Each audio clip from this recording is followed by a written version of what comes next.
इतनी देर में तो मैंने ही कॉल कर दिया होता है यार। I know. चलो कोई बात नहीं। So we'll keep it short. Yeah, of course. Yeah.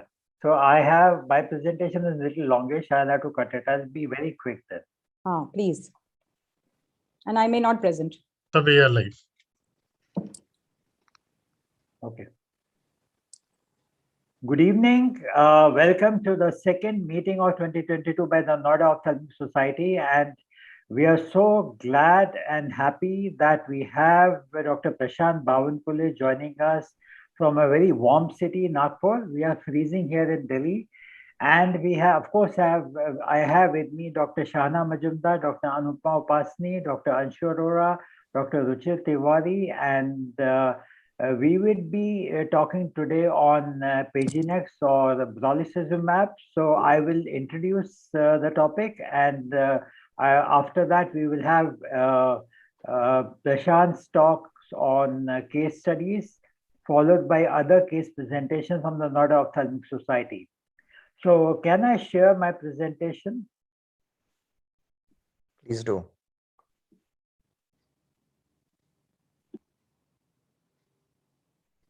Is it visible? Yeah. Yeah, full screen. Okay, hi. So I'm presenting the changing clinical paradigm in PCV management, and these are my financial disclosures. So essentially, let me take you through the presentation. I'll be talking about the unmet needs, classification and symptoms of PCV, management of PCV, the clinical evidence, outcomes of PCV, impact of fluid, central subfield thickness, visual outcomes, and finally we'll summarize. So if we look at AMD, it's yes, the leading cause of severe and irreversible visual loss. It affects about 10 to 20% of the adults. But if you see carefully, this was the picture of 2020 and what is predicted in 2040. Asia would be the main source or culprit of AMD all over the world. It is estimated that there will be 288 million cases by 2040. Now, in the anti-VEGF era, if you look at the year 2000, when the predominant treatment was, there was no anti-VEGF, but we were treating either with thermal laser or with photodynamic therapy, and we had Macugen available those days. The incidence of blindness was over 52.2%. With the advent of anti-VEGF in 2010, this reduced to 25.7%. If we look at the visual function questionnaire of the National Eye Institute, and you look at with the initiation of therapy, there is almost a 6.8 times improvement in the VFQ score. Now, there are two basic unmet needs. One is the unresolved fluid, and we have multiple anti-VEGF agents available, aflibercept, ranibizumab, bevacizumab. And with these agents, if we look at all the cases at the end of 2 years, some fluid still remains in about 50% cases. Now, with ranibizumab and bevacizumab, and to a lesser extent with aflibercept, there is a high injection rate. That means the patient has to visit the clinic multiple times, and that certainly is problematic for the patient. Now, briefly to show you, this is the presentation of neovascular AMD, extrafoveal CNVM, this is PCV, and pathological myopia. These are the essential differences between a neovascular AMD and PCV. So essentially, a neovascular AMD will present as a solid central macular lesion, while a PCV will have multiple centers and it can be paramacular. Like you can see here, there's a solid central lesion, and you can have multiple nodular lesions which are paramacular. This is typically, and we'll go through some of the investigations. It can be classic or occult, and PCV is sub-RP is mostly occult. So essentially, PCV is nodular, produces a RP detachment with subretinal fluid, while neovascular AMD could be either type 1 or type 2, and it has got a diffuse central retinal edema, intraretinal cyst, and a diffuse RP thickening. These are some of the examples of a classic CNBM, occult CNBM. So PCV at a glance, if you look at it, it's a common type of neuromuscular AMD, and overall prevalence, if you look at it all over the world, is about 9.29%. But if you look at in Asian countries, and particularly in India, there are rough estimates that in India, almost about 40 to 50% of all the neuromuscular AMD patients presenting to our clinic may actually be PCV. Now, the mean age of presentation is about 61 with a male preponderance. The patients are invariably unilateral in about 80% cases, and 64.4% patients have polyps in the macular region. The clinical presentations can be hemorrhagic, exudative, or mixed. Now, these are some of the investigations that we do. So this is Opto's image of the PCV, and you can see here multiple multiple nodular areas showing the involvement with the PCV. These are some of the pictures showing of type 1 and type 2 PCV. You can see here the polyps. And this is again, you see here this the tall peaked PD. This is a polyp, then you have a nodular PD with a double layer sign, which has been so beautifully described by Dr. Giridhar et al. And you can see here the ICG with the polyp with a central hypercyanosis with a surrounding halo. These are some other examples of polyps with the branching vesicular network, polyps with again the similar picture. And this is the branching vesicular network, which is picked up on an octa. So the points to ponder in PCV are that PCV is located below the RP, which means it is deep. It has got a waxing and waning course. There is a need for long-term clinical trial data to evaluate the recurrence rates and long-term visual outcomes. And we really do not have definitive clinical and imaging biomarkers which can help us as we have in neurovascular AMD. Now, what does the management of PCV involve? You can have a medical management or a surgical management. So we'll overlook this for the moment. So this is photodynamic therapy. Unfortunately, PDT is no longer available in India. Anti-VEGF therapy, we can certainly use bevacizumab, ranibizumab, and aflibercept, thermal laser, or a combination therapy. Now, with the advent of brolucizumab, there was a real good expectation because this is an agent that causes significant drying of the retina. Now, if you look at the molecular structure, this is a single chain antibody fragment. What do I mean by a single chain antibody fragment? So essentially, this is the first molecule, not in ophthalmology, but in entire medical science, which has been presented as a single chain antibody molecule. Now, essentially, the business end of an antibody is this part. Now, if you are able to make a molecule which only consists of this part and rest of the part of the antibody is removed, then this is what brolucizumab is. If you look at the molecular weight, it is 26 kilodaltons as compared to aflibercept of 97 to 115, ranibizumab 48 kilodaltons, and the bevacizumab 149 kilodaltons. Now, a smaller molecular size allows a greater molar density in the small amount of volume of 0.05 ml that is injected into the vitreous cavity.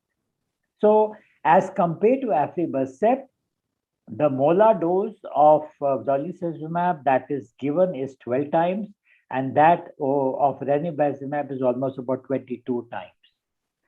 Now, if you look at the molecule as such, you can see here, as I told you, this is the part of the molecule which is being utilized for making a single chain antibody, and the CDR, which is the complementary determining region, is located on the variable chain, and this is the site where the VEGF binds. So brolucizumab has been designed to deliver higher molar dose Because of the smaller size, effective penetration of the retina causes potent inhibition of the VEGF and potentially a long-lasting effect. If we think about the PCV, PCV is located sub-RPE, so it is important that we have a molecule that can penetrate into the sub-RPE area. And because the brolucizumab is a smaller molecule, there are higher chances of achieving a high concentration of brolucizumab in sub-RP as compared to the other anti-VEGF drugs. Now, it's been shown that, and this has been shown by multiple studies, that brolucizumab penetrates the retina rapidly. If you look at that overall half-life, it is almost similar for ranibizumab, aflibercept, and brolucizumab, but the rapidity of penetration is fastest for brolucizumab. It's also been shown that brolucizumab readily distributes from the vitreous into the retina and reaches very high concentration. So you can see here the concentrations that have been reached over a period of time, and they are maintained. And this has been shown that brolucizumab is effective for almost about 3 months. That is where they schedule for therapies every 12 weeks.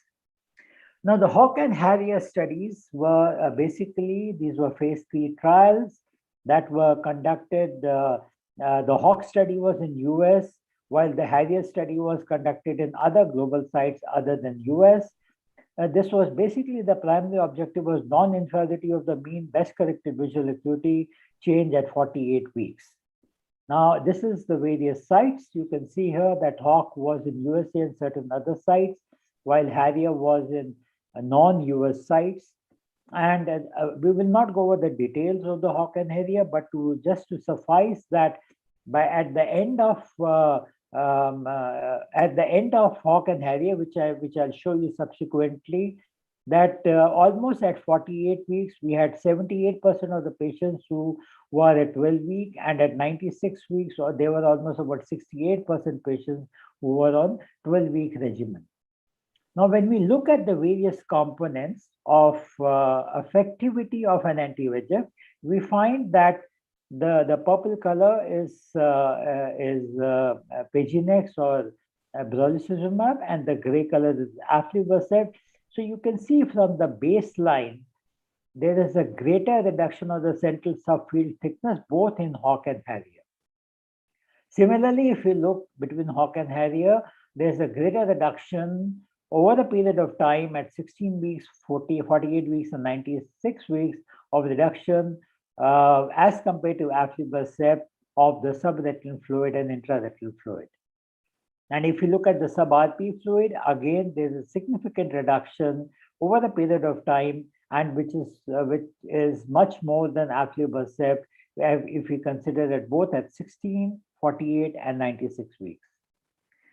Now, if we look at the outcomes of Hawk in PCV data, so this was what was done.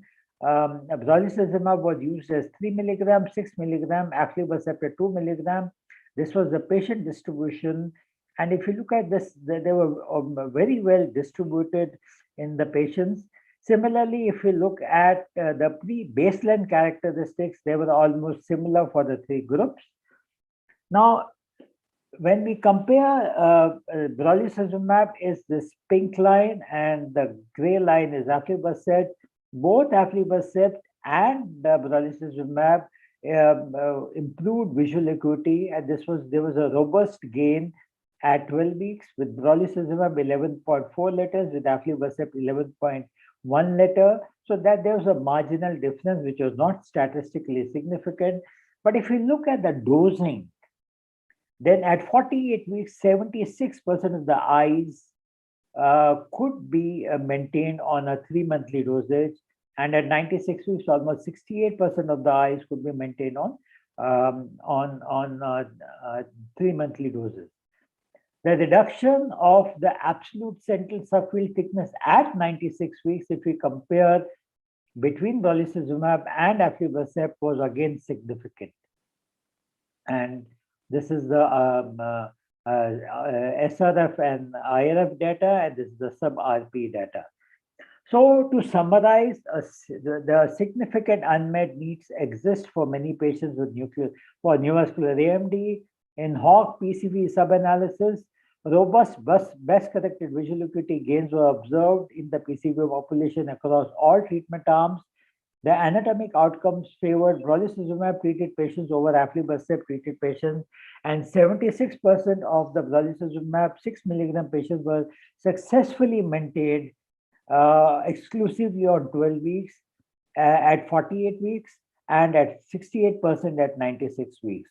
So brolucizumab gives us a quicker response, it lasts longer, and is able to maintain the retina drier for a longer period of time. And possibly, if we look at a longer period of time, it is possible that this drying effect may have visual consequences.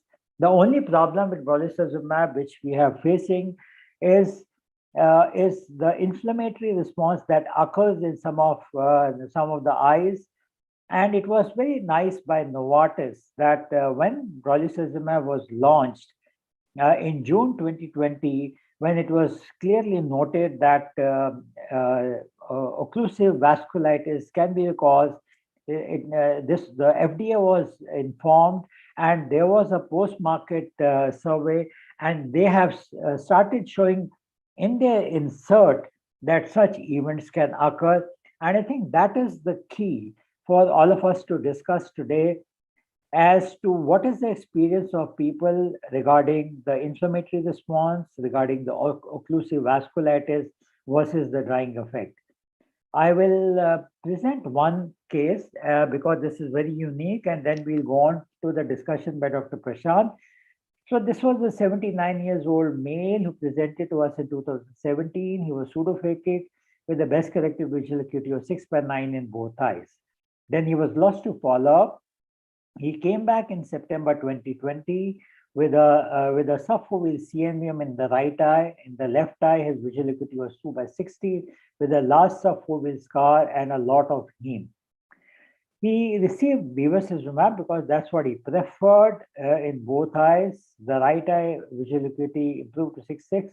He was stabilized.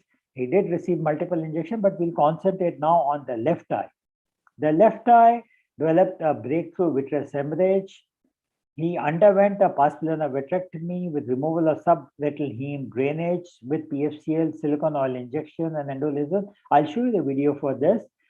And the visual acuity improved to 1/60, but no further improvement. About a month or so later, we decided to do a silicone oil removal, inject subretinal TPA, do a fluid exchange, and re-injection of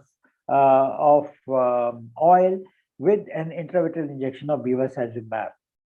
The subretinal hemorrhage had reduced, and subsequently his vision by December end had improved to 6/60.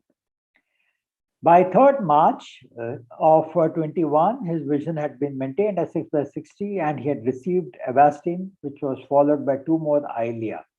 Since his visual acuity was not improving, I'll show you the pictures. We decided to go ahead with Peginac. So this is a short 1-minute video. You can see here, this is we go ahead and we normally put in an additional light. So initially we identified the cannula and then went ahead and did a vit heme removal. This is for the first vitrectomy before we injected TPA. You can see here that because I was not sure what's happening, so with the help of PFCL, we went ahead and drained the subretinal fluid. This is PFCL being injected, and retinotomies were created, drainage retinotomies, and but we were not able to aspirate much of subretinal heme. Some of it did come out. And this was followed by silicone oil injection. So this is the picture of in December 2020. You can still find large mounds of subretinal hemorrhage. This is in September 21. That is when patient had received injections of Avastin and Eylea. His visual acuity at this stage was 6/60. And then in October, he received Paginax. And this is end October, his visual acuity improved to 6/36. He is doing well. This is a picture which is slightly above the center. So you still find mounds here. But if you look at the central area here, this is almost flattened with the reduction of the intraretinal fluid. So this case, despite not having any hope that patient's intraretinal fluid will reduce, patient's visual acuity would improve, the patient has improved to 6/36, and we gave him Paginex after clear explanation that the problems which may be associated with Paginex injection, and he was well prepared for it, and he's happily had 2 injections since then. We are continuing with Eylea in the right eye and are planning to shift to Paginex in the right eye as well, which has got a subfoveal choroidal neovascular membrane, and continue with Paginex in the left eye. So this is the insert which comes in with Paginex, and thank you so much.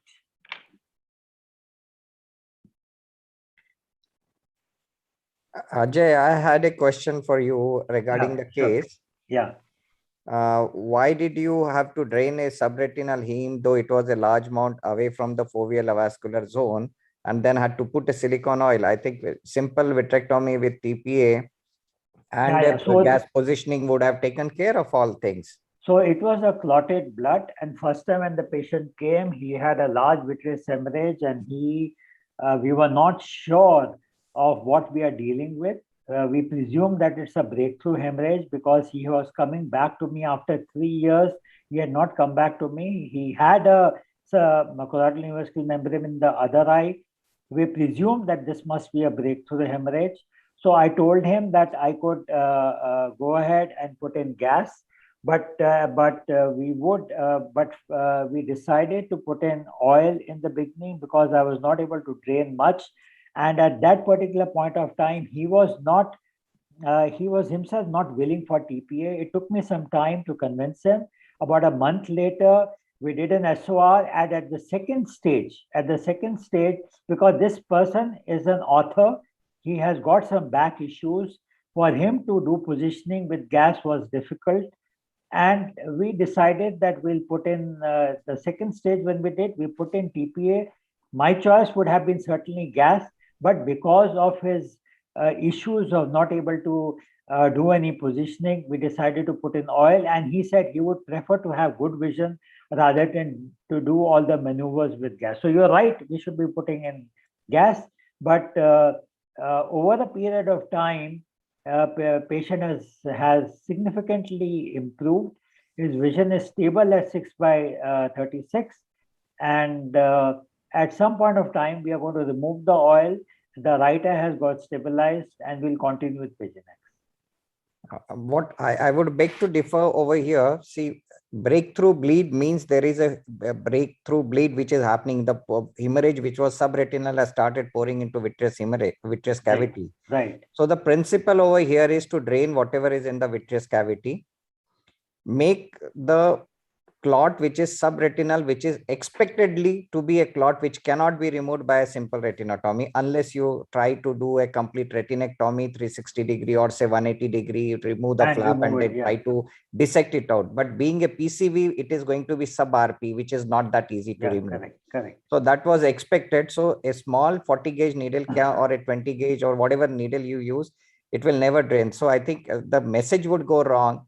One thing is we should never drain a clot which is associated away from foveal avascular zone. Be less. No, this was sorry. Wait a minute. This was involving the foveal avascular. Yeah, the first image which you saw at the video, you could see that it was sparing the foveal avascular zone. No. So that's what I'm saying. It was involving the foveal avascular zone, because if it is involving, if it is away from the foveal avascular zone, then the visual acuity will not be I think your video, if you go back to it, you will the initial part it shows like that. I don't know, might be.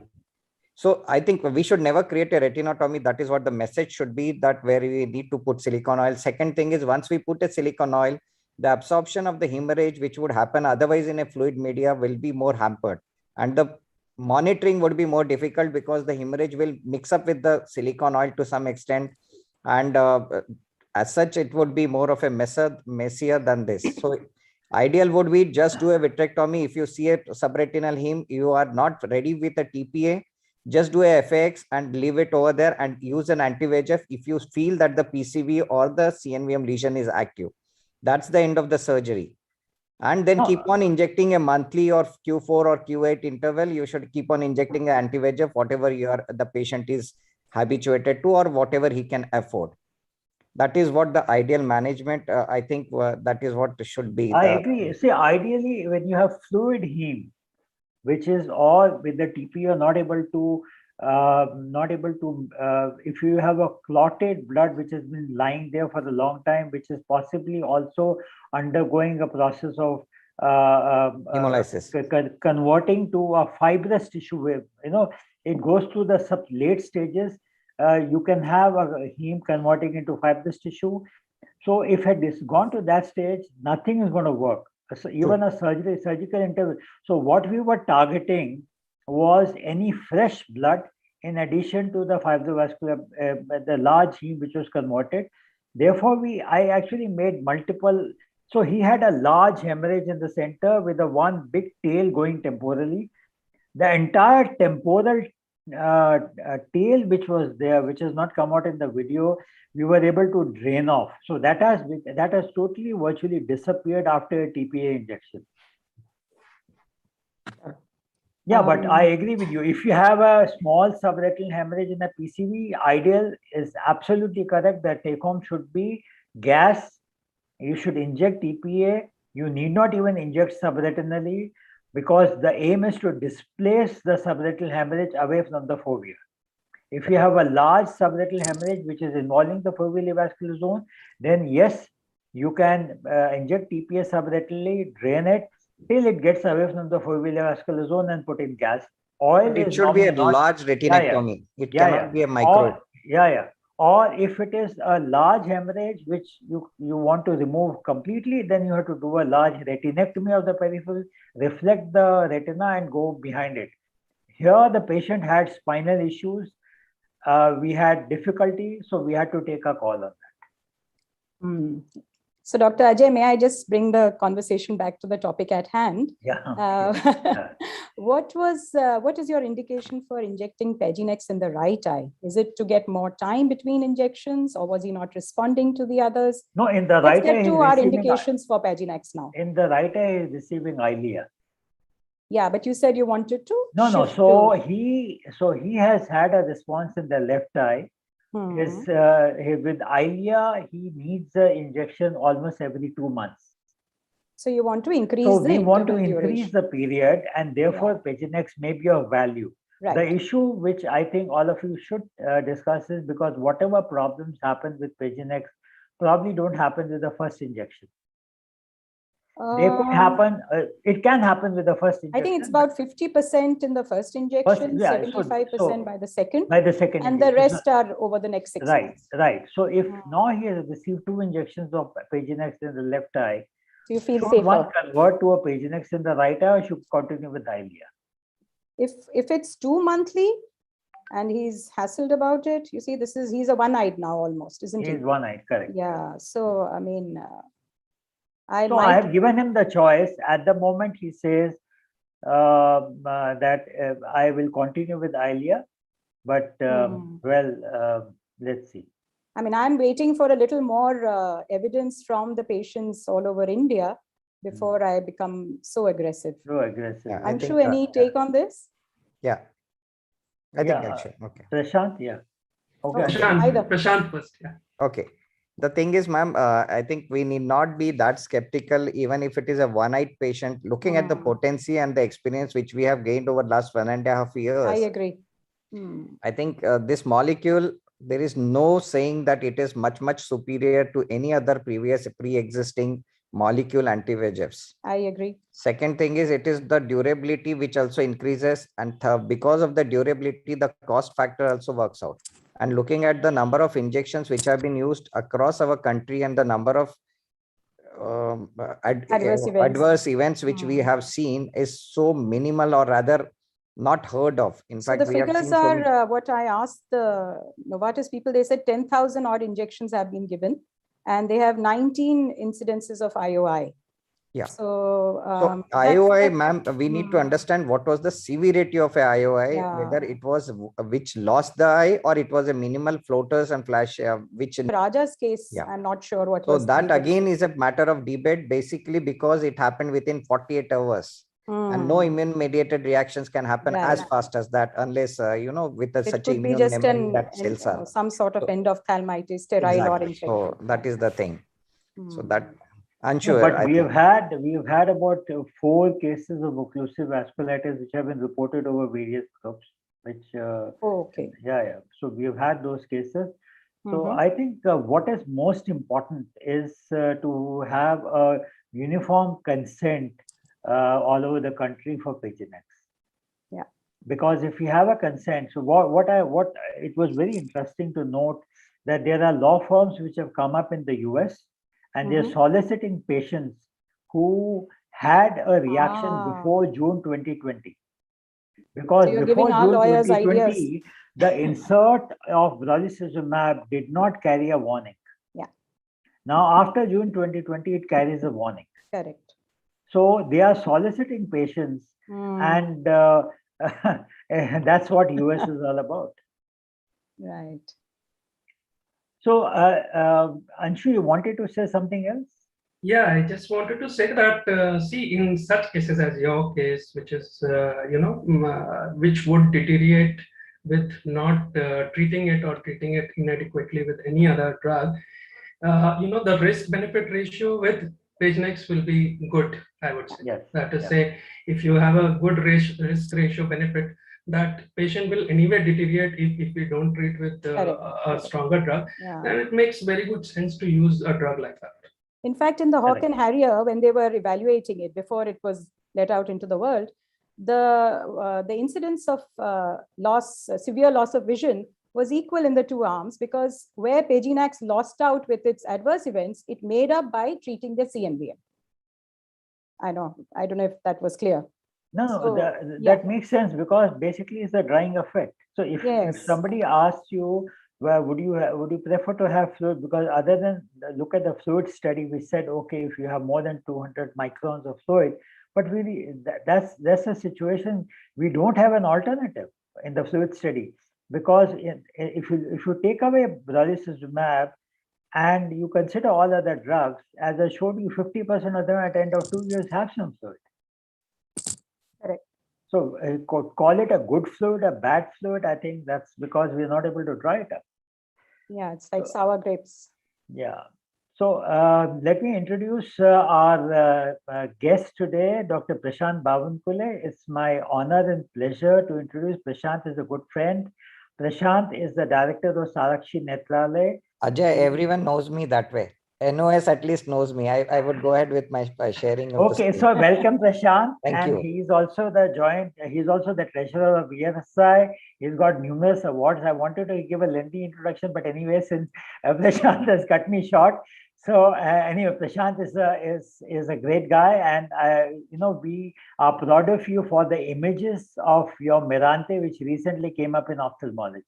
Thank you. Thank you. Yeah, so please go ahead with your cases. Sure.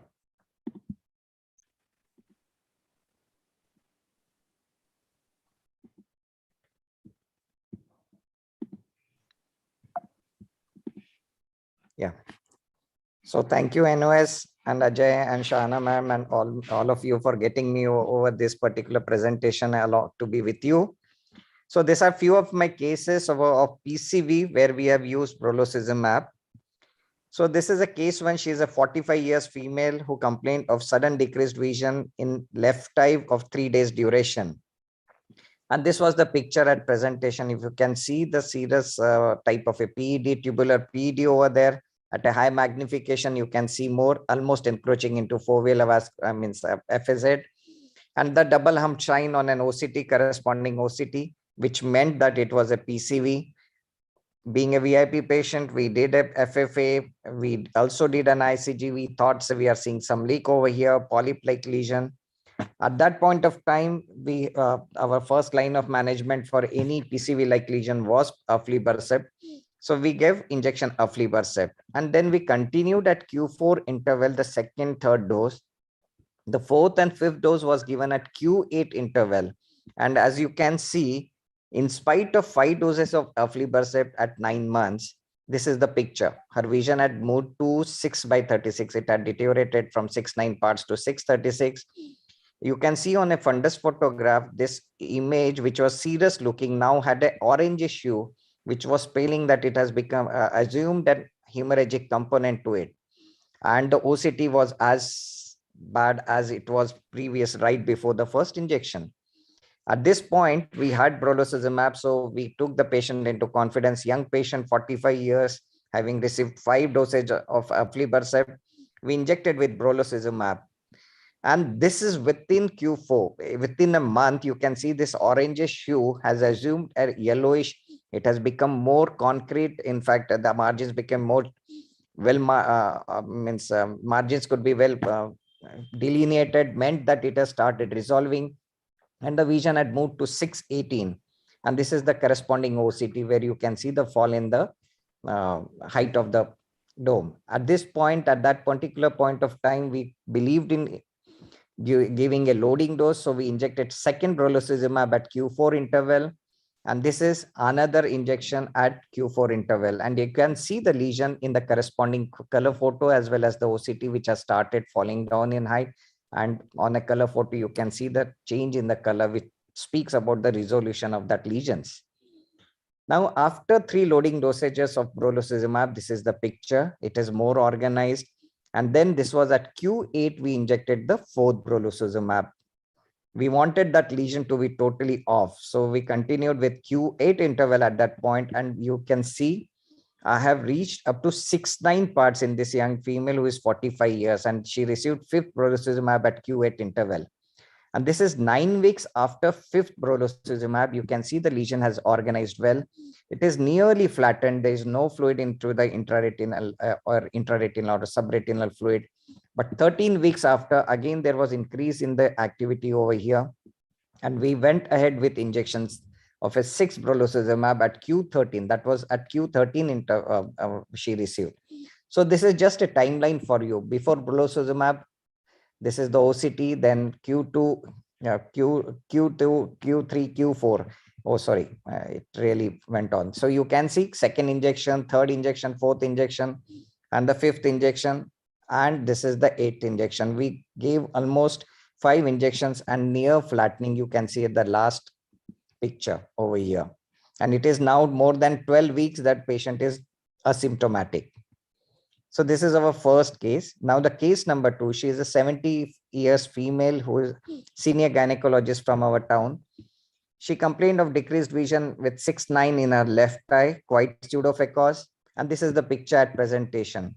You can see large serous PEDs over here, some hard exudate like picture over here. And this was the OCT at presentation. Being a senior gynecologist, she underwent FFA, and she received 3 dosages of injection of aflibercept at that point of time. Now, post 3 injections of aflibercept, you can see this was the picture. She had gone back to 6/9 parts. Her vision had resumed. But 7 weeks later, you can see on an OCT, the PED was back with vengeance. And her vision had again deteriorated back to 6/36. Now we did an angio.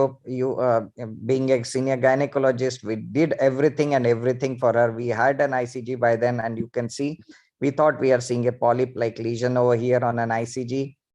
We went ahead with treating her with PDT plus injection aflibercept. And this is post PDT aflibercept. 1 month later, we injected 1 more injection of aflibercept. 2 months later, again, 3rd injection of aflibercept. And this is 3 months post PDT and aflibercept with 2 more injection of aflibercept. You can see it's going on increasing in height in spite of continued treatment with aflibercept. And then 6 weeks later, in spite means after PDT, she received further 4 aflibercept, and 6 weeks later she complains of floaters, and her vision had reduced to 618 parts, and she had a central core vitreous hemorrhage. There was a breakthrough vitreous hemorrhage, and this was the OCT at that point of time we could acquire. We had not much of an option. Patient consulted higher institute. They also agreed with our line of treatment. They said, do continue with aflibercept for a while. And this is 1 month later, you can see. 2 months later, aflibercept being given, we continued with it. And this is the picture 2 months later. And at this point, we introduced brolucizumab for her. And this is 1 month later, you can see her vision was 6-9 parts. The lesion was more peripheral rather than means the lesion which was into the foveolar vascular zone had now started moving to the periphery. So you can see the lesion periphery. Brolucizumab, second brolucizumab, she received third brolucizumab, and you can see the third brolucizumab was given at Q10 interval because of the fear of inflammation and all those things, being a VIP patient. And you can see on an OCT the flattening of the lesion even in the periphery. So this is 1 month after 3 injections of brolucizumab. This is a complete montage where you can see aura to aura, the lesion was as big as this. It began over here in this small area. Now it had encroached up to periphery, but now it was totally flat. And this is the lesion for you, the peripheral OCT as well. So this is how it responded to brolucizumab 2 months. And this is how this is just a timeline for you of a brolucizumab, how it responded 5 months after 3 brolucizumab. Now I would share one more case of peripheral PCV. She is a naive case. This is a naive case, sorry. She is a mother of a pathologist, 80 years female, who complained of decreased vision in her right eye. And on a wide field fundus photograph, you can see a PCV-like lesion over here with a fluid on an OCT encroaching into foveolar vascular zone. So this was peripheral PCV, and this is more in a magnification more, and the OCT is this corresponding OCT through the lesions. You can see such a tall dome like PCVs. FFA and ICG was not much contributory. We went ahead, we were confident with this molecule, so we went ahead directly with injection brolucizumab. And this is her at Q5 interval. You can see the height of the dome in the periphery on the OCT had come down. Second brolucizumab at Q5, third brolucizumab at Q5. You can see how the lesion is slowly started flattening on corresponding color photo as well as on the OCT. This is at Q8. Then we injected after that the fourth injection brolucizumab, and then fifth again at Q8 intervals. So this is just pre Q5, second, third, fourth, and this is Q8. And this is how the lesion has flattened with her vision restored to 6-9 parts. This is last case of my series of a PCV. This is the 68 years male who presented with such a large scar, OCT corresponding showing a PCV-like lesion. FFA was done. You can see the diffuse presentation over here. ICG was not much contributory. We thought it is a scar, but FFA was showing leakage, and there was on OCT, there was double hump sign. So we went ahead directly with brolucizumab. Again, this is a naive treatment. And first brolucizumab was given. This is 1 month later. Second brolucizumab. And this is how it is 1 month and post treatment. So this is a few of the cases, classic cases, which really responded beautifully compared to any other anti-VEGF, which I have been using since so many years. So thank you once more. I would stop sharing the screen and over to you, Ajay, for discussion. Yeah, wonderful collection of cases, Prashant. So let me ask you and others also a few questions.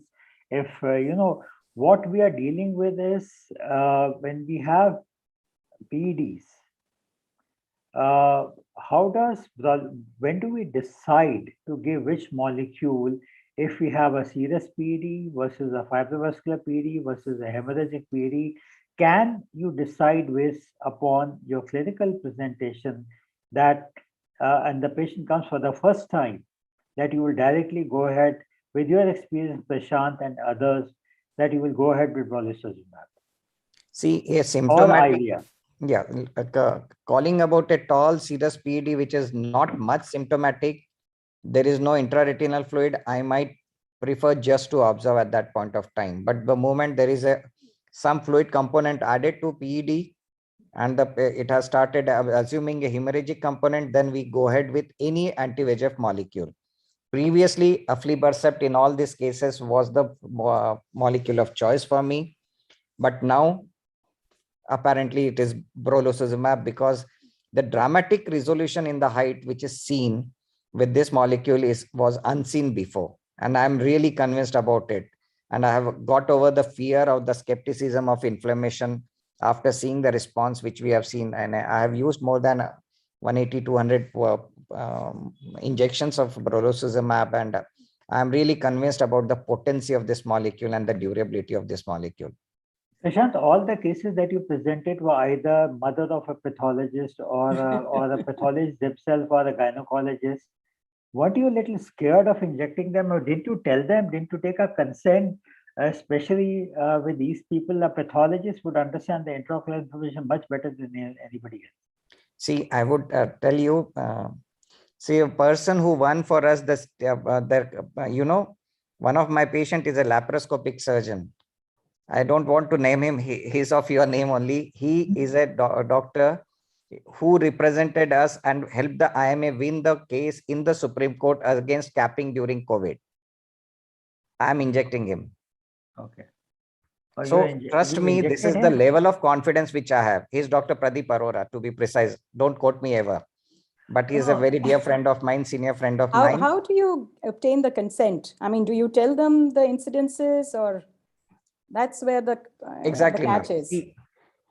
Most of these doctors, like senior gynecologist, she was an old patient who had already received so many aflibercept. Right. Dr. Arora also had received, the laparoscopic surgeon had also received since 2010. He was under my treatment. Mm-hmm. So those were treatment resistant cases where they were also frustrated. And both of them being a surgeon, they are ready to take any risk, but for the continuity of their surgical, career. Mm. So they said, okay, doctor, we trust you. They also went through the literature, and they were fortunately all literate enough to understand the ifs and buts. They said, what do you think? I said, we do not have much an option in such cases. We are already on a losing side. And so they took me by word, and they're very extremely happy. No, but in your consent, is it written that it can cause all these things? No, we do tell them that there is this molecule has been, this is my exact word, which I would explain it to my patients. This molecule is known to have some more inflammation compared to other molecules. And in majority of the cases, even if we have inflammation, we are able to salvage back the eye.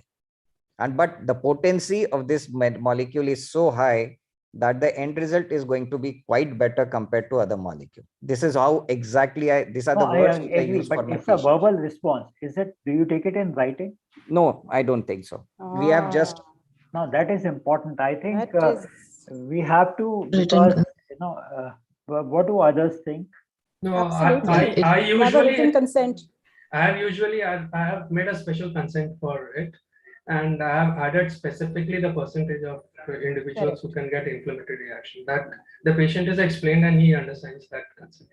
No, but Anshu, you are adding the percentages which have come up from literature, like what the Japanese study said was 0.8%.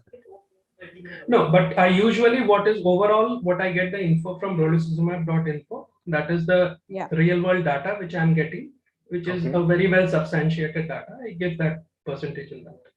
Shahana, what about you, Dr. Anupma? Dr. We've got a written consent, and I discussed the figures that, as Anshu mentioned, 15 per 10,000 and all that.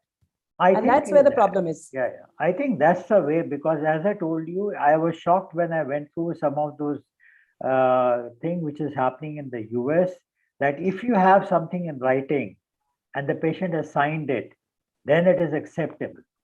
If you do not have anything in writing and it is verbal, then if something happens, then it's a problem. Prashant sir, very nice cases, a beautiful outcome. Just like as you already said that Novartis has reported only few cases across India. You did not face any of the cases, and if you faced, then what you did, how you manage them? Fortunately for me, touch wood, I should say, or a beginner's luck or whatever you can call it, I did not have I have crossed 150 plus procedures. Yeah, the 180 cases are huge number of Yeah. cases. Huge. Then if there is no inflammation, then it's a very good. Yeah.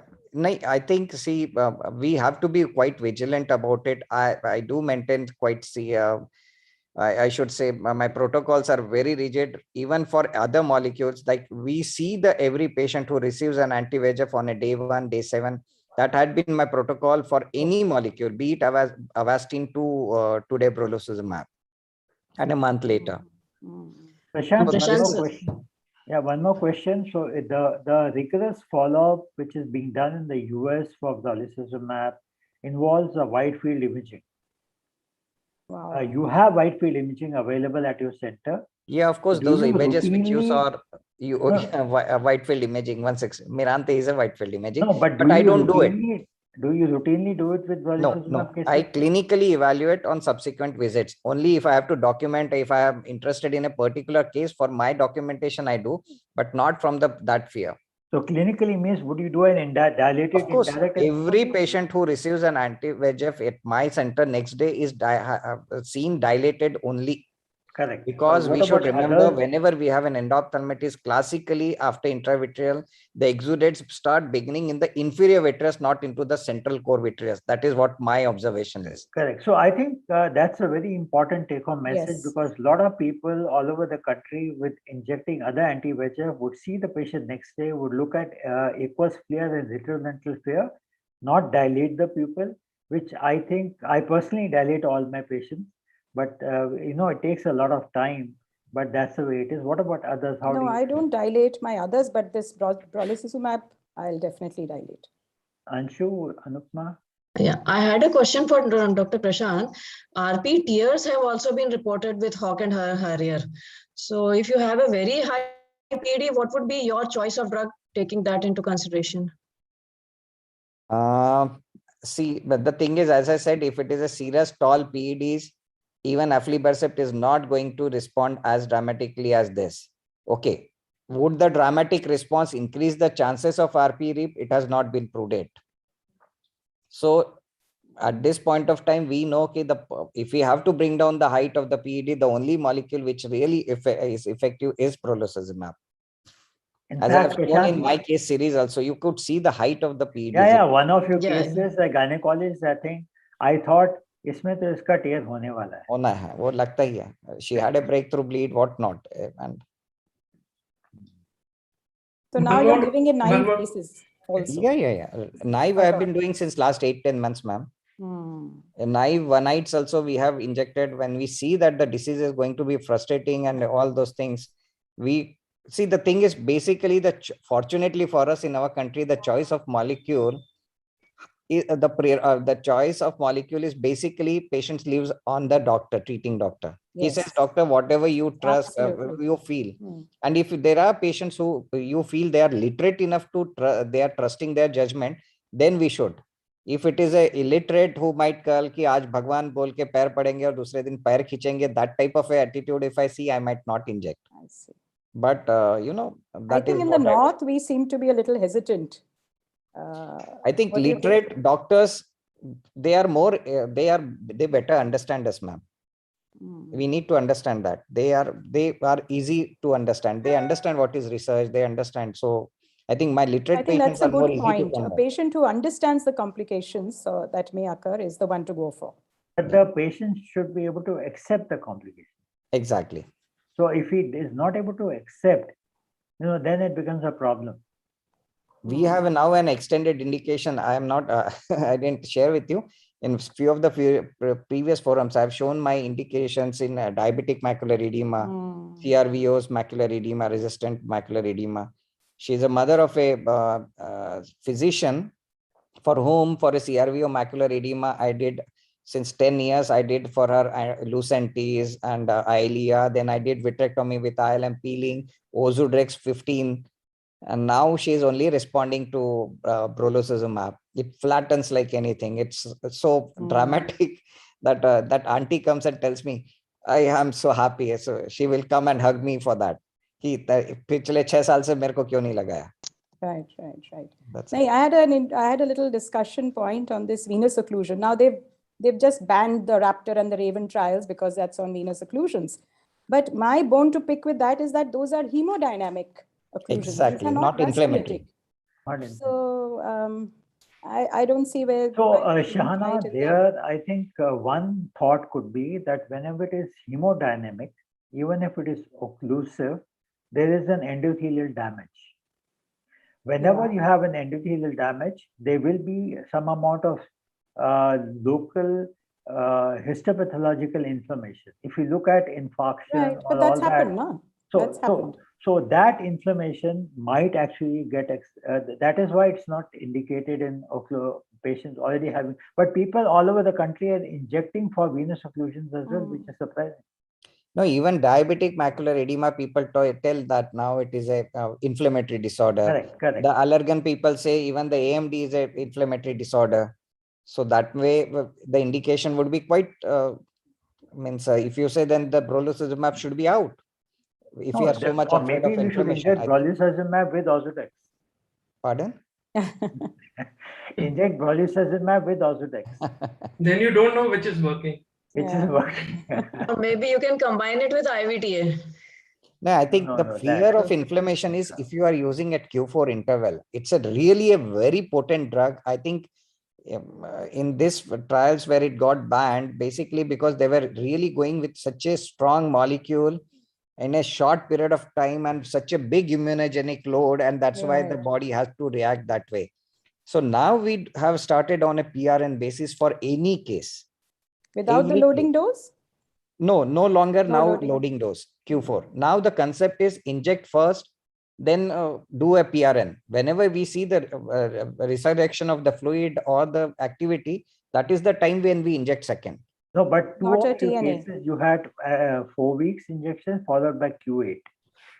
Yeah, as I said, initially we believed in Hawk and Harrier blindly. We went ahead with loading dose concept. Correct. Okay. But after this inflammation reports, we have now everyone, even these people, Novartis people have come up, do not inject Q4 at Q4. Do it on a PRN basis, and then the chances of inflammation is going to be less. That's what I also feel. No, so you give one injection. Yeah. It has dried halfway. It hasn't dried completely. When would you give the second injection? See, ma'am, if I say the fluid is about 800 microns or something like that, and it has reached up to 400 microns, and if it is not intraretinal, I'm talking about PED. Okay, PED, I have come down to say about 300, 400. I would be happy to have that PED. And there is no intraretinal. But the moment it again starts percolating into the retinal tissue or something sub-RP, that is the time when we will inject it. No, so that's what I mean. There was Yeah, IRF, there was SRF, you gave the injection, it improved, but did not dry. When would you give your second injection? I would just follow it up. If the patient is asymptomatic, I would follow it up. 4 weeks later, I do an OCT. If I'm still finding that the fluid has restricted not much, I would again do a OCT after 2 weeks, 6 weeks at around 6 weeks. And if I see there is an increasing trend, then that is the time when I again suppress. So what Shahana is asking Prashant is that if the fluid is not completely gone from the intraretinal compartment, then I might inject about 5 to 6 weeks later. Right. Okay. Not at 4 weeks. Like previously we used to do complete every 4 weeks. That I don't do now. Welcome, Ruchit. You are muted. So any more info about the vascular occlusions that they were reported from India? You said there were 4 cases. Hi, sir. Yeah, that's what I have this thing, but Prashant, because VLSI is supposed to get all the inputs of occlusive vasculitis. Are there any more inputs? No, not yet. But for one case of, I think even Raja's case did absolutely well, and she is back with good vision. And all vasculitis cases reported in our country they have gone back to their previous visions. No one has lost the vision. I mean, there is a significant data which has come up from Disha also. They, they have over now 240 odd cases.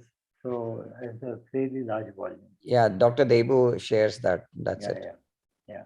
So we can go on to our case presentation. So next is maybe who is presenting? Anshu? Yeah. You can share your this thing, and we're sharp at 8 o'clock. I think we're doing well on time. And Prashant, please stay back. Don't go away. Yeah, I'm with you. Yeah. Okay. इतने दिनों बाद बुलाए हो तुम. So are my slides visible now?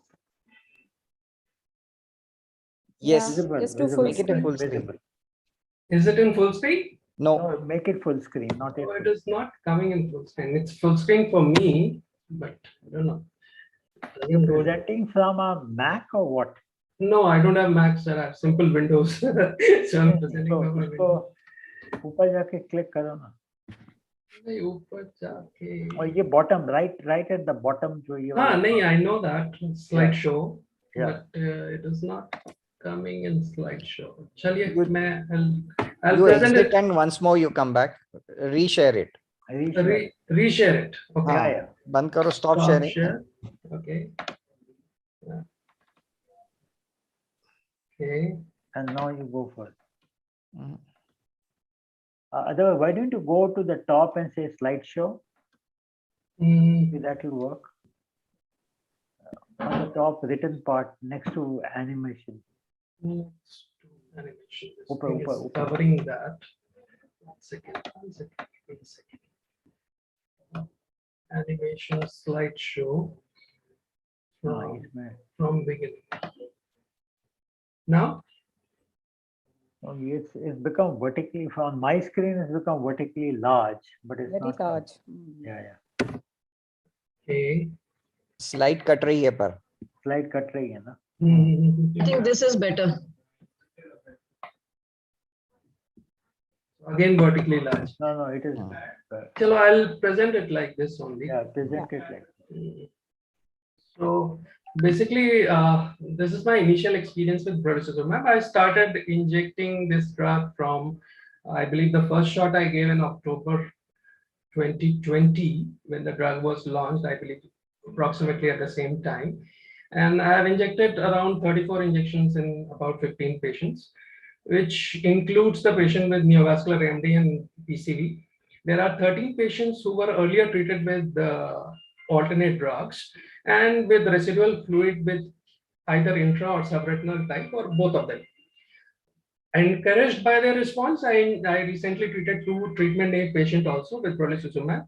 And to my good fortune, I had no adverse event with first or subsequent dosing of the drug. So this is the first case in which I injected. So this was a 59-year-old female, not the first case, sorry, but this is the first one of the ladies in which I injected. She is a 59-year-old lady who presented in August 2020 with 2 days history of metamorphopsia and drop in the vision in the left eye. Her vision in the left eye was 6/18, and for this was the initial presentation FA. She had this classic CNVM along with some occult component here, which on the presentation in the left eye, whereas in the right eye, she had an ill-defined PED in the papillomacular bundle. So this was the initial picture of OCT. In August 2020, I injected her with aflibercept, and in September, again, I gave her the second dose. This was a loading going on for her. So this is the first, after the first dose, she got a good response. She got 6/9 vision and maintained through the next month in October. Following this, in February, she again started having some intraretinal fluid at the top of the PED, and then I injected her again aflibercept. It dried up again, but the PED was not as flattened as it was earlier. So, but I prefer to watch her, and her vision was 6/12 at this junction. In August, she was maintaining well on monthly visits. In August 2021, she came up again with the serosanguinous detachment and with the a notched kind of PED, a complex kind of PED. So I was looking whether I am dealing with a polypoidal disease, which initially presented with a pseudo classic CNVM like picture. It has been described by Honda and Akiri that you can get a picture like a CNVM, which presents later as a PCV-like picture. So this is how it was moving. And then again, in September 2021, post aflibercept, she again was given, she was repeated with aflibercept because she was still not ready for Pagenex. I offered her Pagenex in at this juncture, but she was not ready for Pagenex, and she received another aflibercept, but she again was not doing pretty well with this dose also. So at this juncture, she got ready with Pagenex and she said, now you can give me, let me try this. And I injected Pagenex at this juncture. And over the last 2-3 months, she's maintaining a picture like this with vision of 6/9. So the take-home message which you get from this kind of cases, it acts well in recalcitrant cases where your initial drug has, patient has either developed tachyphylaxis or is not doing well with the earlier drug, is going to do well with the newer drug. So you have an alternative, and a very good alternative, which dries up your retina in all compartments. So the next case is another recalcitrant case. This is a 78-year-old lady, very nice patient of mine who's following me since 2017. She has received multiple ranibizumab and biosimilar in past around 14 injections. And she had recurrent edema and gradual loss of vision even with these injections on PRN basis from 6/9 to 6/24 over 3 years. And she disappeared in lockdown during the first lockdown and presented with drop in vision to 6/36. The important part is here is she had a CNVM and scar in the other eye, which she had a vision of around 4/60 or 5/60. So I decided to give her brolucizumab at this juncture. So this is pre-lockdown, 6/18. She's maintaining 6/18 at this, even with repeated PRN. Post-lockdown, when she came back, she had a very poor status of her retina, a lot of intraretinal fluid. And then we gave this brolucizumab. And apart from, I believe, what is left is the degenerative kind of fluid in the intraretinal space, all her exudative kind of fluid had disappeared. And she was happy with the 6/18 vision. So with this case, a message which goes is, it acts well to reduce treatment load in chronic neovascular AMD for disease stabilization. She received one more injection after that. And she is doing pretty well. She is remaining stable, though she has some intraretinal fluid. It has not disappeared totally, but she is maintaining her 6/18 vision. Case 3 is a 68-year-old lady present with distortion of vision and vision drop to 6/36. She was diagnosed wet AMD, and I gave she was given a I gave her ranibizumab biosimilar.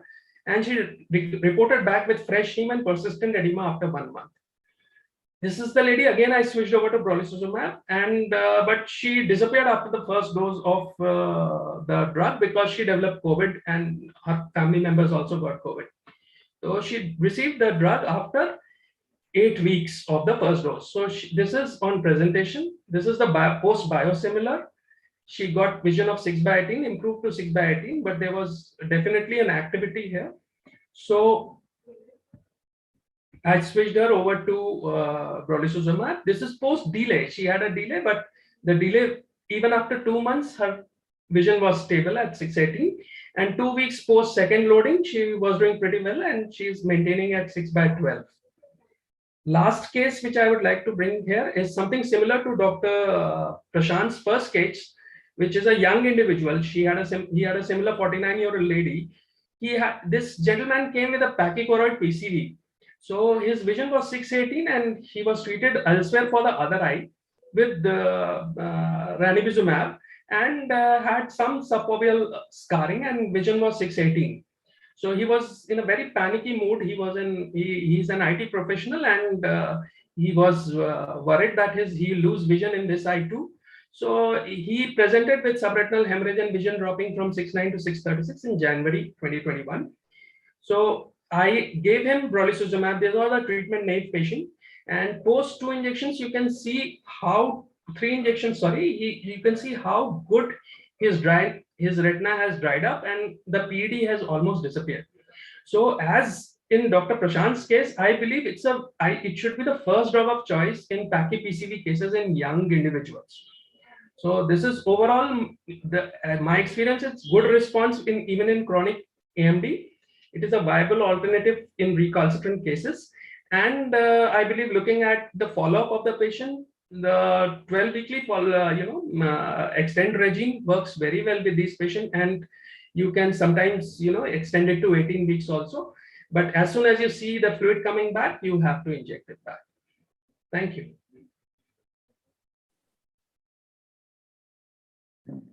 Thanks, Anshu. Good unsure. So, Prashant, Shahana, Yeah. if any questions or any comments. I think we can have discussion at the end of. Yeah, I think that's what we feel. Any particular case you want to? I think what Anshu brought out interesting was a treat and extend for brolucizumab. With Prashant having injected 180 eyes, are you doing any treat and extend with brolucizumab now? You're not Asking me? audible. Are you asking me? Oh, Prashant is not audible. Prashant is not audible. Prashant, unmute. Yeah. Okay. Initially, it was, as I said, loading dose and then following it up on the Hawk and Harrier way. Now, straight. Yeah. And basis. I believe his network is down. Initially, I also started with treat and extend. Two of my patients were on treat and extend. And I've noticed this, AMD is a disease which usually doesn't die up so easily, or rather never die up most of the time. So I've seen that 16 to 18 weeks, they usually remain stable. And post 16 to 18 weeks, you have to keep a very close eye because sometimes they start deteriorating. So you treat and extend, you kept seeing them, I presume, Anshu? Yes. It's very frightening to not see them for. No, for treat and extend, you need to see. Anyway, you are following these patients. Treat and extend, typically, once you decide on a particular duration, then the patient comes on that time, gets this thing.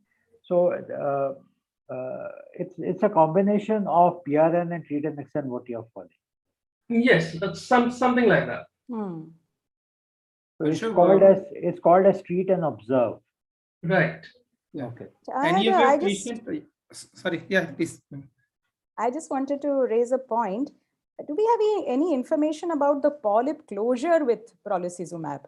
You see, even in Dr. Prashant's case, where you're lulled into this, safety that there is no fluid, you see, but it doesn't mean that your polyps will not be sitting around somewhere and they will not bleed. And I've really burnt my fingers in 2 or 3 cases. So I'm not sure your OCT is a good guide to the, ability of a polyp to bleed. And we must constantly look for any polyps present because they can bleed, and we should look for polyp closure. Any comments? Prashant, but then Shahana, you would need to do an ICG more frequently. Yeah, that we keep doing, right?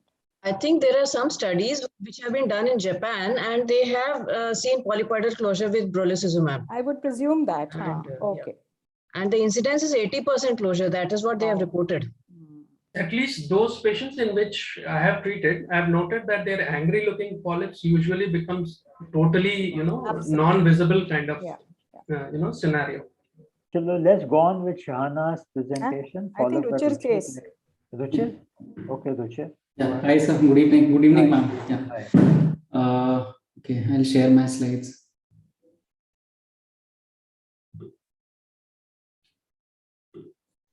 Right. Sir, are my slides visible? Yeah. And you're in the slideshow mode. Good. Yeah, thank you. Good evening, everyone. Sorry for being a little late. I was listening to everything while I was in the car, but I couldn't respond. So I will share some of my initial cases with brolucizumab. I'll be discussing around 3 cases. There's no financial interest involved. The first case is a 78-year-old gentleman. He came to me with blurring of vision in his left eye for 2 months. His BCVA was 6/9 in the right eye and 6/12 in the left eye. He was pseudophakic in both his eyes. So these are the fundus images. The right eye shows some pigmentary changes in the fovea, and left eye shows a grayish looking arcuate shaped structure just superior to the fovea.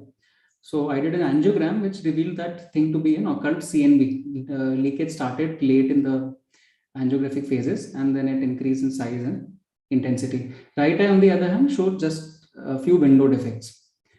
So these are the OCT scans. This is from December 2019 when the patient first presented. So right eye is, it's a pretty hazy scan, but it shows more or less a normal foveal contour and a single bruise-like structure. Left eye, on the other hand, shows a low-lying PED with some shrem in the subfoveal region. So the vision in the left eye was 6/12 at this point in time. The OCT was looking okay. However, when I looked closely at all the other OCT scans, I realized that there was a lot of disease activity. There's a lot of subretinal fluid, there's a lot of shrem, and it is only as I move towards the subfoveal region that the OCT becomes more or less normal. So I gave first injection of ranibizumab to the patient. He came back after 5 weeks. BCVA was 6/12. It was maintained. Subfoveal OCT looked similar. However, other OCT scan revealed that there was an increase in membrane activity. There was increased subretinal fluid, increased hyperreflective foci. Again, as the subfoveal region was looking similar, there was minimal shrem, BCVA was maintained. So I persisted with ranibizumab. Second injection was given. However, the patient did not come back. He could not follow up for an entire year because of COVID. He came back in February 2021 with the last injection being given 1 year back, and he had a sudden decrease in vision in the left eye. This is the OCT scan from that time. Vision is finger counting close to face. As you can see, the height of the PED has drastically increased. There's a lot of shrem, there's a lot of subretinal fluid, hyperreflective foci, and the OCT can explain the visual acuity of the patient. So looking at the partial response of ranibizumab previously to the 2 injections that I had given earlier, I switched the patient to brolucizumab. Now 4 weeks later, this is the pre and post injection OCT scans. You can see that the subretinal fluid has almost gone away. There is some shrem left in the temporal region, and the BCVA has improved to 6/24 from finger counting. The height of the PD also has gone down drastically. However, at 12 weeks, patient had a bad recurrence. Now, this was again the COVID period and the patient couldn't follow up on time. So if we compare again with the 4 weeks OCT, again, shrem has recurred, height of PED has increased, then there's a lot of subretinal fluid. BCVA is now down to 660. So at this time, I gave the second brolucizumab injection. At 4 weeks, the left scan is the 4-week OCT scan, BCVA 6/24. There is a lot of subfoveal shrem which is present. Height of PED has gone down, but vision is 6/24. At 6 weeks, to my surprise, there was still anatomic improvement happening after second brolucizumab injection. The subfoveal shrem had now disappeared and some minimal shrem was left in the temporal region, and BCVA was maintained at 6/24. So third brolucizumab was given at 8 weeks. 6 weeks later, the OCT on the left scan is 6 weeks later follow-up, BCVA 6/24, and the disease seems to have gone away. The height of PED is much less. At 10 weeks, again, patient starts developing a minor recurrence. Vision is 6/24, but I re-inject the patient with brolucizumab. So this is 4 weeks post brolucizumab 4. The OCT is much cleaner looking. Vision is maintained at 6/24, and I'm following this patient up every month. I usually, when I plan to increase the duration between injections, I call my patients for 2 weekly OCTs. So it's been around 2.5 months to this patient. He's maintaining well, and the plan is to give further injections as and when required. The second case is a 40-year-old female. She's a working mother. She was diagnosed as pachychoroid with type 1 CNV. I first saw the patient in October 2019, and between October 2019 and September 21, I had to give that patient 14 ranibizumab and 2 aflibercept injections. So I tried my best to increase the duration between the injections, but it seemed like a futile effort. And I had to inject every 4 to 5 weeks. And even because of the COVID time, there was a 2-3 months gap. Otherwise, she was following up very well. And every 4 to 5 to 6 weeks, she had to get an injection. Her BCVA, although during this period, was 6.9. So when these are the initial fundus photos and the OCT images. The OCT is showing a very small membrane complex with a lot of Schramm and subretinal fluid. The angiography is showing leakage in a CNV complex. So when the patient again came back to me in September 21 with the recurrence, BCVA of 6.9, I switched this patient to brolucizumab, and she came to me 1 week back. It's been around 4 months. Her BCVA is 6.6, and she has not required any injection up till now. So this has probably been the first time that she has been disease-free for more than 4 months in the last 2 years, and a BCVA for a change is now 6.6. So she's in close follow-up, and she has been advised that she may still require further injections. Now, the third case is something similar to what Ajay sir showed. This is a 78-year-old gentleman, both eyes lasered PDR. His BCVA in the left eye before this event of subretinal bleeding was 6/24. He was amblyopic in this eye. Right eye is maintaining at 6.6. So he came to me with a sudden decrease in vision. I noted that there was a subretinal bleed. BCVA had come down to finger counting. The OCT shows a hump-like PED along with a lot of subretinal fluid and subretinal heme. And there's also a lot of intraretinal fluid. So as it had only been a single day to the patient's complaints, and the heme was looking fresh, I injected the patient with brolucizumab and 0.3 ml of 100% C3F8. So this was given on day 2. Now, patient came back next day, he was doing okay. Then he comes back on day 3 post-injection. And to my surprise, the bleed had increased. So the first image is at presentation. The second is 3 days post-injection when a massive recurrent bleeding has happened and patient's vision has gone down further. There was gas inside the eye. There was an anti-VEGF already inside the eye. So I asked the patient to keep on maintaining his position, prone position. And on day 5, I see that some bleed from the foveal region has started to go away. However, things took a turn for the worst. Patient developed a vitreous hemorrhage after 15 days. And he was still maintaining his position. I knew that there was still gas inside the eye, but he became restless. And then I operated on day 30 post presentation. I did a 27 gauge PPV. I re-injected brolucizumab and I left the patient with a partial SF6.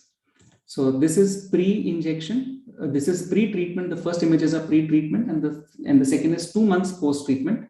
And we can see the marked response of the injection and the gas. Blood has disappeared. The foveal area, although there is damage to the outer layers that has happened, but the patient's vision has improved to 660.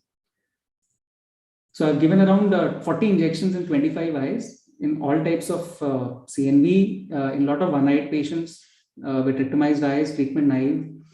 Luckily, again, as Dr. Prashant said, I think I've been one of those people who have not had any cases of intraocular inflammation. But I think the injection really works well. And if we can somehow sort out the inflammation issue, there's no reason why this shouldn't become the first line treatment. Thank you.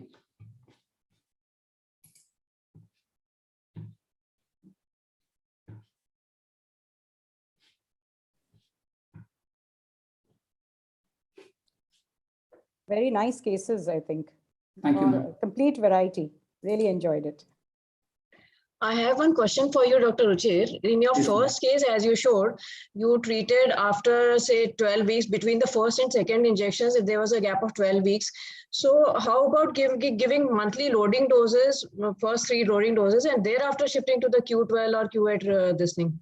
So would that work better, especially in your first case? Actually, when I started giving this injection, there was then at that time, we were talking about inflammation a lot. And at that time, we did not have enough data. At least Indian data was not there. So now we have a lot of strong Indian data to support that probably Indian eyes are faring much better compared to Western eyes. So I would always try to increase the gap between injections. And I've never given loading doses. And second thing, one thing that I showed in that particular case was that like previous injections, they would work for 4 weeks. So we say that treatment failure or no response is at 4 weeks. And like Dr. Shahana also asked Dr. Prashant, when do you say that the drug is not working? So maybe there are instances when the drug seems to work from 6 to 8 weeks only. So, I mean, that is what I've learned from my cases. I've been doing 2 weekly OCTs after every 4 weeks. Mhm. And apart from a single case, I've never had to inject before 8 weeks in any case. Okay. So loading doses, I think that is something that's been discussed a lot with brolucizumab. And inflammation was the main factor why I never gave loading doses. Dr. Richard, very nice cases. I think everybody is showing very good outcome. Any of the situation you encountered where you felt that you need to shift from broccolizumab to any other molecule or any kind of tachyphylaxis you noted with this, like we are like having the problem with other molecules? Not yet, sir. I think our experience is still very limited. And I haven't encountered any case where the drug hasn't worked. And actually speaking, single injection has worked in most cases. So in most treatment naive cases, 2 months, 3 months have passed, and I've not felt the need to inject, and no such case actually per se. So both Ruchir and Anshu, how many cases you have where you have a second or the third injection in the same patient? Dr. Anshu, sir. I have given maximum. I have given around six injections of brolucizumab. That is in one patient. One patient. That was a patient who in fact was my first patient, Right. who was treated with biosimilars and ranibizumab earlier, and was having a fluctuating vision and gradual drop in the vision from 618 to 636.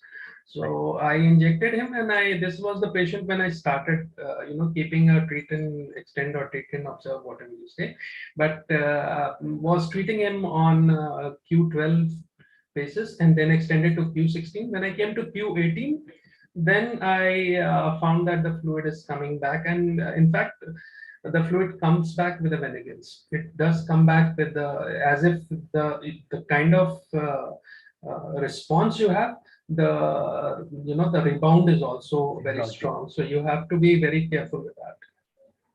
So I have around 4 patients, I guess, with more than 3 injections, 2 around 5 or 6 injections. And as Dr. Anshu is saying, I think best thing would be to catch any recurrence early. So treat and observe, as you said, I think that works well. But recurrences are really bad. So what is the protocol that we are veering towards is that we inject, observe monthly, and inject not before 2 months, and keep observing them monthly. Is that what we are getting at? Anshu, what is your protocol now? Yeah, now I follow a PRN, as Prashant was saying, but I differ with Prashant when he says that even if he sees some fluid, he stays back because he thinks that it is stable. In that kind of circumstance, unless I see all compartments dry, I inject at least once in 8 weeks. But not before Shana, what I feel is, let us, at least part of the Noida Ophthalmic Society, let us draw up a consent form for Pigeon X. Even if people are not making it, let us all circulate. So Anshu has one. I can share. I have one. Share it and let us work on it. Right. And based upon that, let us put it with each other and create a nice consent form, because I think documentation of a consent is very important. I do not agree with the fact that you can inject by a verbal communication. Absolutely. Sir, I have actually. There was one consent for Bayview. It is available online. So where all this was mentioned. So that was published by the insurance company in the US. They have an association. So I have modified that. I'll share that with you. Share that in the same group. Put that in the NOS group, and then we can use it ourselves. Then we can work on that. Right. Okay, Shahana. Oh gosh, I seem to have the least experience, huh?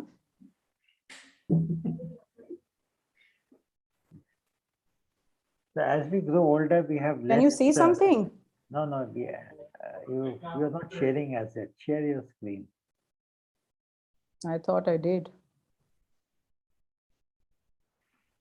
You're seeing Ruchir's name only on the screen. Yeah, Ruchir probably has to unshare. Ruchir, can you unshare? No, he's unshared. I'm not sharing anymore. Yeah, so I'm all.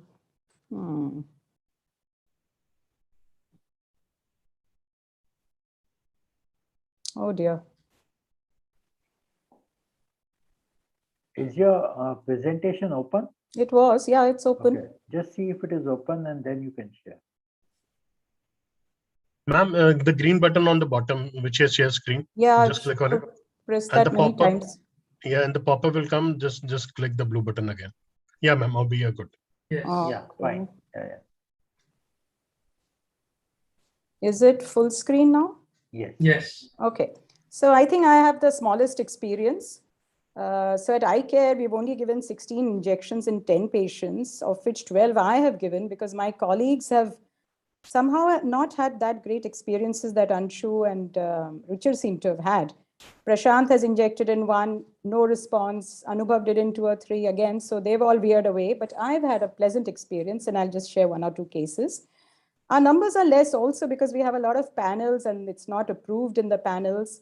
And the consent, I think I give a very detailed consent. And then after that, patients just say, Dr. Saab, jo purana hai injection, please carry on with that. And I have not really tried in naive cases.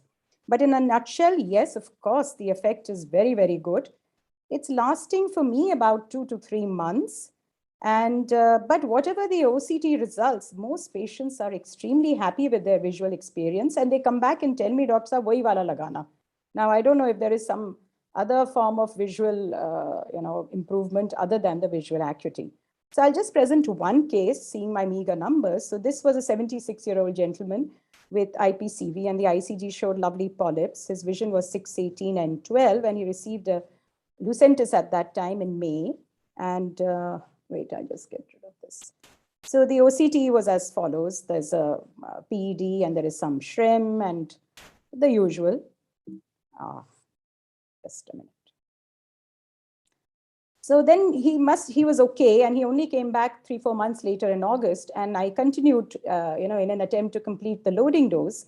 And in September, we repeated the ICG to see what was happening to the polyp, and the polyp had disappeared by then, and we were left with what was a feeder vessel and some sort of a branching vascular network.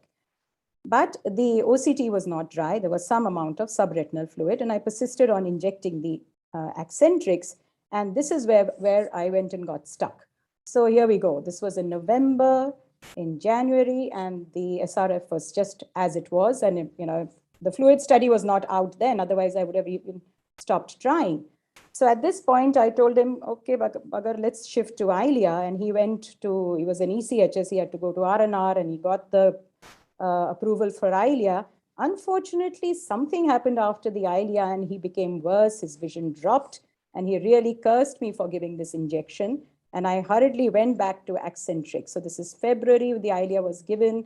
In March, I went back to Accentrix to try and decrease the SRF, which had gone up. And then in May, another Accentrix, and we continued. Meanwhile, I have not put the ICG, but that same feeder vessel was sitting there and the branching vascular network. And I said, okay, let's give him at certain intervals. He came back and said he's feeling worse, and we kind of went on this kind of a pattern. So October, now this is, I don't know how many injections he's already got. December, the fluid would go down and again very rapidly come up, and he was never dry. So this is in January 2021, when the Pagenex people, I think they gave me 1 or 2 free vials, and I said, let's see if this drug is really as effective as they say, and this is the hard nut to crack. So in January, I think I gave him the Pagenex, and this is the first time that this chap was dry. So Dr. Ajay, as you were mentioning, the fluid study and all that. So this just goes to prove that fluid study is just, we're just putting up with the fluid because we can't get rid of it. And if we have a stronger anti-VEGF like this one, it seems to have gone. However, after that, the fluid unfortunately started to trickle back in 7 weeks. And I said, look, I've got this head start with this wonderful drug. Let me try and maintain it at that. And I hurriedly went back to Accentrix because that's all I could give him at that point. And so we went on to Accentrix in April, in May, and again, that sliver of fluid was there and it started creeping up again. This is June 21, and then there was a bit of a gap. And after 3 months, the fluid had gone up a lot. So 3 months after the last Accentrix, there was an increase in the subretinal fluid, which at least told me that the Accentrix was doing something. Now let's see what happens after that. So in September, he came to me and he said, look, I'm going to try for that wonderful injection that you gave me. So he went and did the rounds of R&R again. And unfortunately, fortunately, he got the permission, but he got it very, very late. And he came back after a gap of 5 months in January. This was mixed with, COVID and him trying to get the permission and all that. And now we have more of intraretinal fluid. In fact, the character had changed and his vision had dropped by 1.5 lines. And, but still, he'd done so much effort and he got the Paginex, and lo behold, again, 16 days later, I just called him a couple of days ago. And again, the contour has been reestablished, barring the fact that there is an epiretinal membrane. His vision hasn't picked up as yet, but he's, subjectively, he's feeling better. And he also has a posterior capsular of pacification. So I'm going to cut that. And so this is to, tell me that it's going to work in really, really hard cases to crack. And subjectively, the patients are very happy. And yes, the fluid study has to be taken with a pinch of salt. So no, I don't think I'll be presenting this case. So that's it, Dr. Ajay.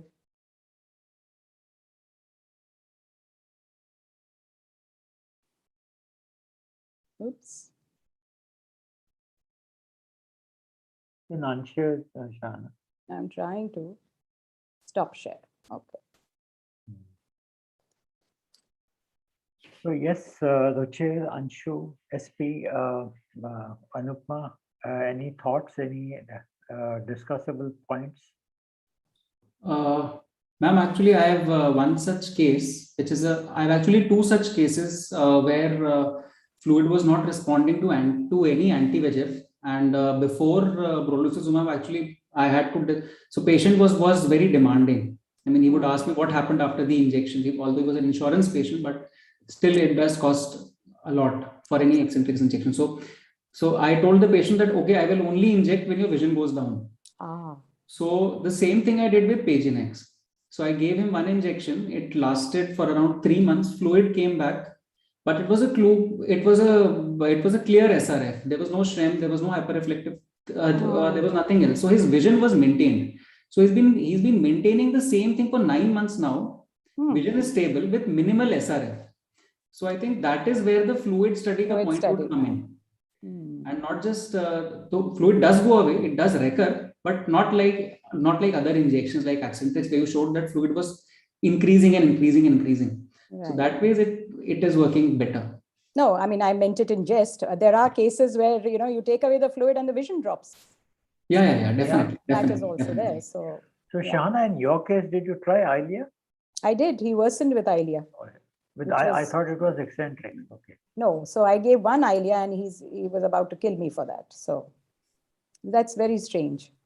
But anyways, we're not going into the merits of the case. But so I think the take-home message till now has been that one thing we have discussed, which is a very positive outcome of a meeting, is to have a good consent. Second is not to inject it on a loading dose basis, but to inject it, which everybody else is doing, is to do PRN. And then, as Anshu brought out, that even in this, you could do a treat and extend and do a monthly OCT. Right. And how often should we follow them up? Let's make some kind of guidelines. I feel we should at least see them once a month. Yes, once a month should be the cut-off time when we should see the patient. And we can warn them about any floaters.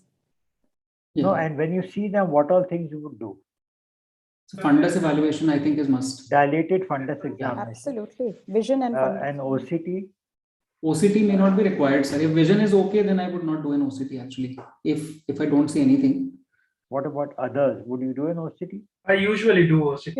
I do an OCT. But after 2 months, maybe. I mean, the drug does seem to work till 2 months. Probably EMSLA charting is something which can keep the patient.